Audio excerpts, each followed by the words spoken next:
Identifier les défis qui empêchent les élèves à développer les compétences entendues en langue, en mathématiques, aux élèves de degré élémentaire et trouver les pistes de solutions. Objectif d'une séance de travail tenue par l'ESPOL avec le directeur des écoles primaires Axe Calais Nord.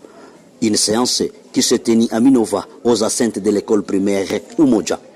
Pour Mali Rabazungu Espoir, un SPOL primaire Calais 1, il était question de travailler avec le directeur de l'Axe Calais Nord sur les profils des sorties, le retrait des certificats de l'enseignement des langues, mais aussi les dépôts de dossiers des finalistes 2026. Nous avons été ici pour étudier avec les opérateurs pédagogiques, ensemble trouver les problèmes qui guettent l'enseignement des langues, l'enseignement des mathématiques, afin d'étudier ensemble des pistes de solutions pour améliorer la qualité des apprentissages. Il y a un défi parce qu'ils sont censés encadrer régulièrement au quotidien les enseignants.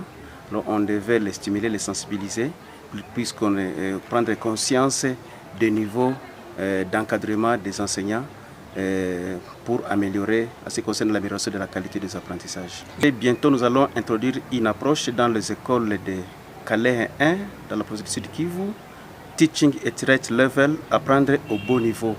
C'est une approche que nous allons introduire qui va amener les enseignants à apprendre les élèves en tenant compte des niveaux de chaque enfant. Nous allons former les enseignants sur l'approche, la nouvelle approche, dans les écoles bien sûr ciblées.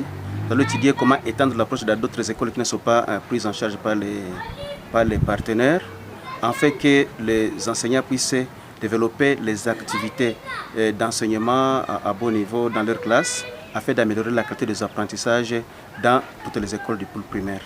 Au-delà de cette sensibilisation d'aujourd'hui, qu'est-ce qui a suivi?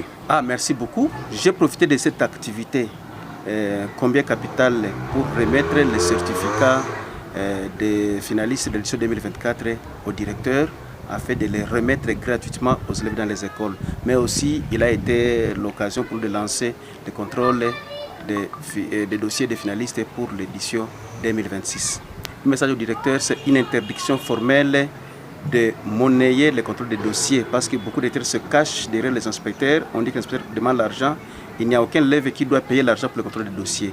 Deuxième message, interdiction formelle de faire payer les certificats qu'ils vont distribuer dès demain. On les a donnés, on les a reçus gratuitement, nous les avons remis gratuitement, ils doivent aussi les donner gratuitement aux parents. Donc les parents doivent être vigilants et en cas d'obligation de payer le certificat, ils doivent nous appeler et nous allons intervenir très rapidement pour prendre des mesures qui s'imposent.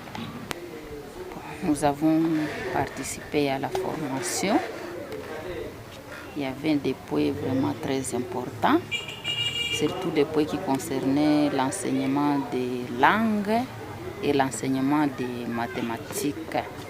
Bon, on a dit qu'à l'école primaire, les enfants du degré élémentaire, parce qu'on a insisté surtout sur les enfants du degré élémentaire, la langue au degré élémentaire.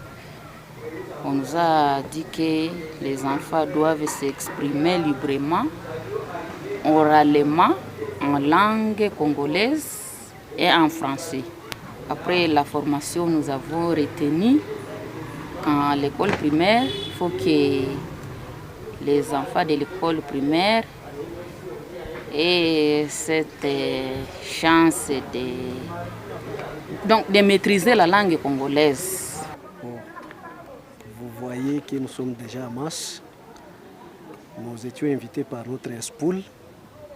Ils voulaient nous former sur les défis que nous heurtons en lecture-écriture, mais aussi en mathématiques. Nos enfants ne savent plus lire. Ils quittent l'école primaire sans toutefois connaître, même à écrire les noms. C'est un défi vraiment que nous venons de relever, puisqu'avant d'arriver au mot, l'enfant devrait connaître d'abord la consonne. Avant d'arriver à la phrase, l'enfant devrait connaître d'abord la lecture du mot. Ainsi de suite, et on saura comment relever les niveaux. À partir de ça, nous sommes sûrs que nous allons essayer de relever encore les niveaux de nos enfants. Là, c'est pour éviter de me dire, expliquer ces profils. C'est vous qui allez expliquer ces profils. Deuxième. Pourquoi les enfants